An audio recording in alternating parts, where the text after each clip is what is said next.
Hey everyone, remember to subscribe to this podcast so you get an update as soon as the next episode is ready. And if you love what you hear, consider joining Stitcher Premium today.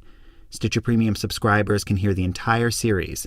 That's all 7 episodes of Dear Franklin Jones right now. Yep, they're all up there. To sign up, go to dearfranklinjones.com and use the promo code JONES for 1 month free.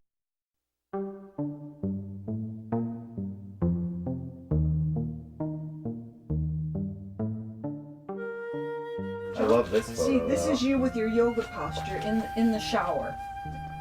So much fun being a mom. Okay, so what else we got here? My mom and I are looking at pictures of me as a little kid. Lots of pictures of Johnny. Here's my happy dude. We're in the storage unit she's had for over 15 years. There's boxes stacked on top of furniture. Kathleen lives in a small apartment now. Most of this stuff is from when she had a bigger place. My parents were still married. She's pulling things out of a wicker basket and finds a photo of the 3 of us. Mom, Dad, and me. That's the really good one. What is that? Describe it. Okay, what this one is your dad and I, we went to a Halloween party, and he became a satyr, and I was a wood nymph, and you were a leopard. And so Thomas is not wearing a shirt. Right.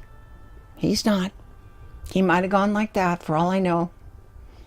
And you're the leopard. Very fun. I'm bringing that up. That's a good one. She smiles as she looks at the photo. Those early years following Franklin Jones, they were a bright spot in her life. She saw my childhood as something open and free. But when I remember how Jones's influence surrounded our lives, to me, now, seems more like a consuming fire. You still have this picture of him back here. Mixed in with our family photos, I find a copy of Jones's autobiography. His picture's on the front. He's on the beach in Fiji, wearing an orange sarong tucked underneath his wide belly. No shirt. He's holding this walking staff, looking over his followers who surround him on the beach. Their hands are raised in the air. I hold it out to my mom. Now, can I ask you a question? Sure. Because I think a lot of people... Can you pick up that book for a sec? Mm-hmm. I can imagine people looking at that cover and not finding it attractive at all. Sure. And what would you say to those people? What are they missing? What are they missing about looking at that photo and saying, geez, it just looks like a heavy-set man in his 50s and sure. half naked standing in front of a bunch of people worshiping him? Sure. But what's missing is what it was like to be in his presence. Because being in his presence was like a power you have never experienced. Give me your attention at any moment, and you will receive this grace. He could make things appear or vanish, yeah? And he could direct so much force at somebody that he fell on their ass, you see? He came and he just radiated light, like as if he, and it moved you.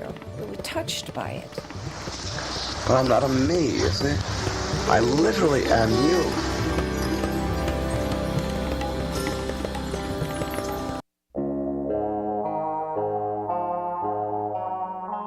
Followers had to be vegetarians, meditate twice a day, do calisthenics, live communally, and speak to other members of the group about any problems in their relationships or spiritual practice. Books like Conscious Exercise and the Transcendental Sun, with little illustrations of Jones doing sun salutations. Eating Gorilla Comes in Peace, a book about diet. And Love of the Two-Armed Form, a book about sex and relationship that was pretty specific, including instructions about how to have sex, how to masturbate. My parents had them all. To be fair, members were expected to purchase them. But there was one aspect of the group that Kathleen and Thomas had problems with. Community members were also instructed to watch each other. So that you're accountable, quote unquote, accountable. I had immediate issues with some of the pretentious and portentous individuals at the gate. One of the things Thomas and Kathleen struggled with the most were these things called interviews, psychological evaluations that community members did on one another. Participation was mandatory. These interviews all revolved around this idea of the Oedipal complex. You know, the Greek myth of Oedipus who killed his father and married his mother. It's not a new idea, the Oedipal complex. Freud talked a lot about it. Well, an Oedipal is really a psychological term, you know, where Pumbials sit and go in therapy for a long time to try to sort out their relationship with their parents. And that's what we attempted to do.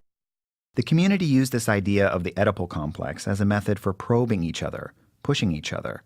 Members would seek out painful memories involving someone's parents, and the group would analyze how it had colored that person's behavior.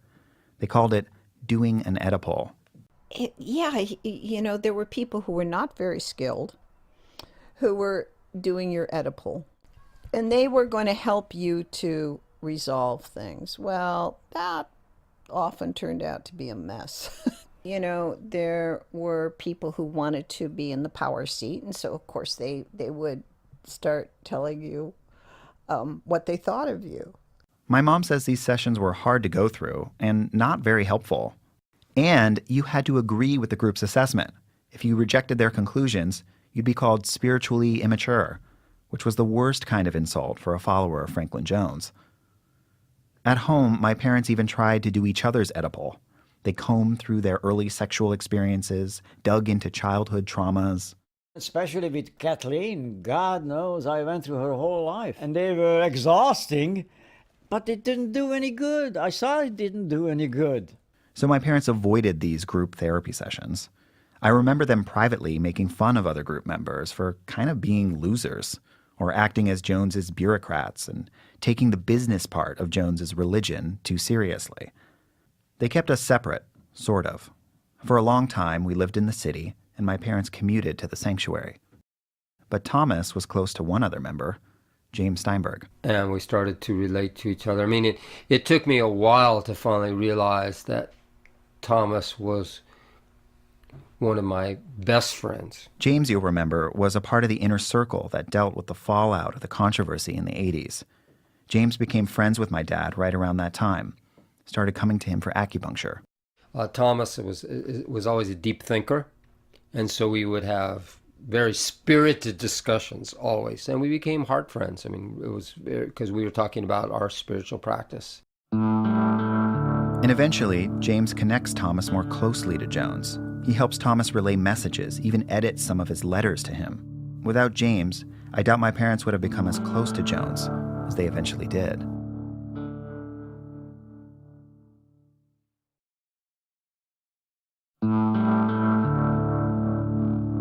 Still, during the early years of my childhood, I kind of had a foot in both worlds.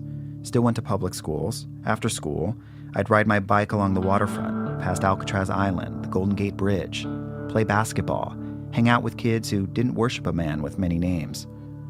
I remember those years as really happy, but we were also isolated. People, for instance, very rarely came to our house, because if they had, they would have seen the large cardboard cutout of Franklin Jones near the door. My parents spent hours meditating in front of it.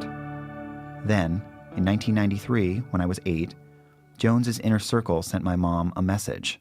I was invited to go to Fiji to treat the guru and his wives. It was an honor to be invited. And it was a rare opportunity to meet Jones one-to-one in Fiji.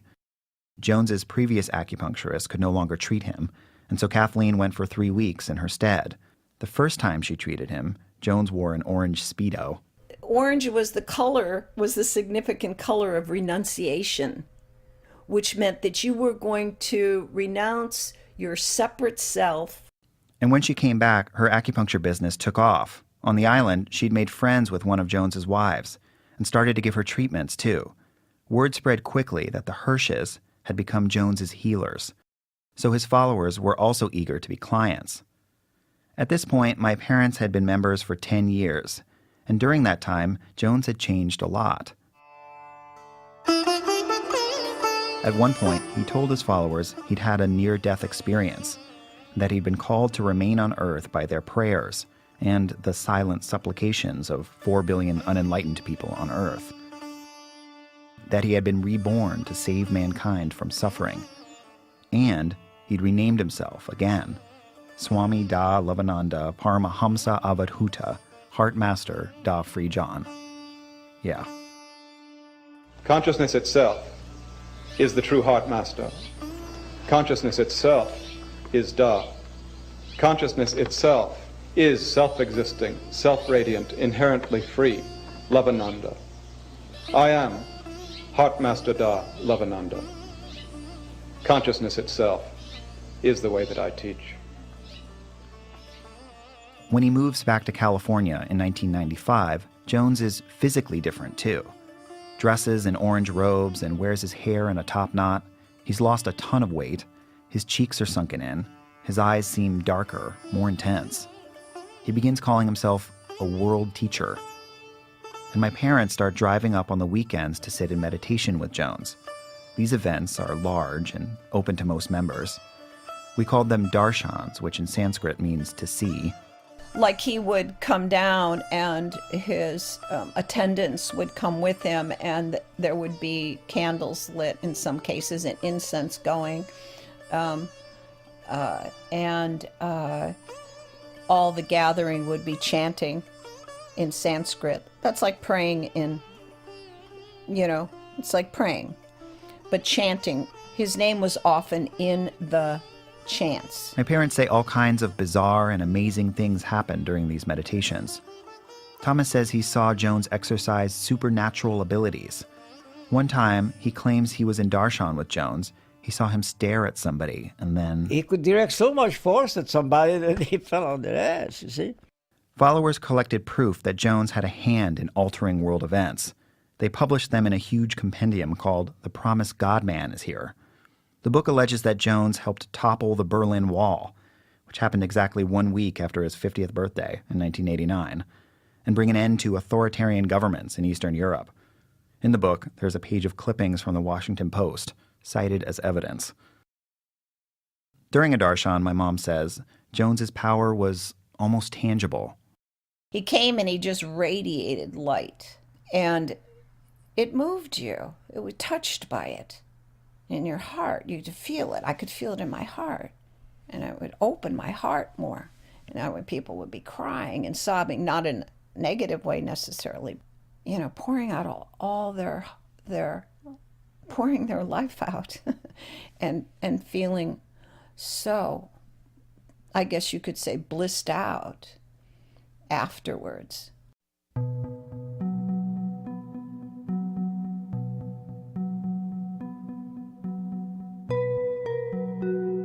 But as my parents became more involved with Jones, I fought it, at least at first.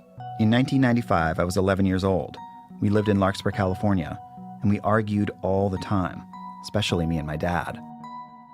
On the weekends, when my parents went to Lake County for darshan and community gatherings, I'd stay with friends. I mean, I was in middle school. I wanted things that had nothing to do with spiritual life, to be popular, to have a girlfriend, for the Knicks to beat the Rockets in the NBA Finals.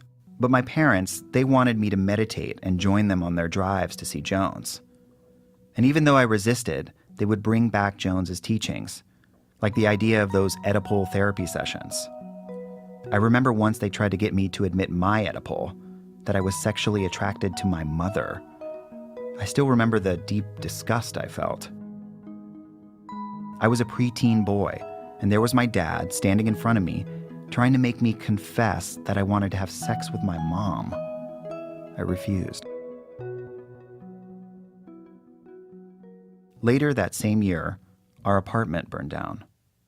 Embers from the fireplace sparked some old newspapers. I was in bed listening to a Giants game. My parents were almost asleep when they saw smoke curling up from the crack in the door, creeping along the ceiling. They grabbed me, we ran out of the house. I remember watching the wires pop from inside the walls. Firefighters and first responders came, put out the fire, made sure we were okay.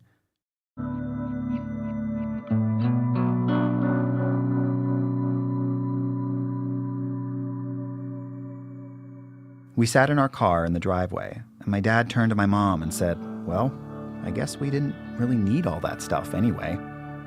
They both laughed, so I laughed too. Members of the group sent a note to Jones, letting him know what had happened to us. But Jones said he didn't care. Oh, the fire we had. So, no, it's nothing. It's not something interesting. It was just another lesson from Jones, even if I didn't understand this until much later. That Jones wasn't there to make our lives better or easier. He was there as an example, to show his followers what enlightenment was. But the biggest change was after the fire. Even though Jones had said he didn't care about our house burning down, we moved near his compound. When I think about all this now, as an adult, I feel sad. Not really for the fire itself, but for how willing my parents were to give up everything, change their lives, for Jones. But not long after, I became a follower too. Chose it, as much as you can choose something like that when you're 13. Now, it's hard to understand how Franklin Jones, a middle-class kid from New York, could convince thousands of people, my mom, my dad, me, to give up everything to follow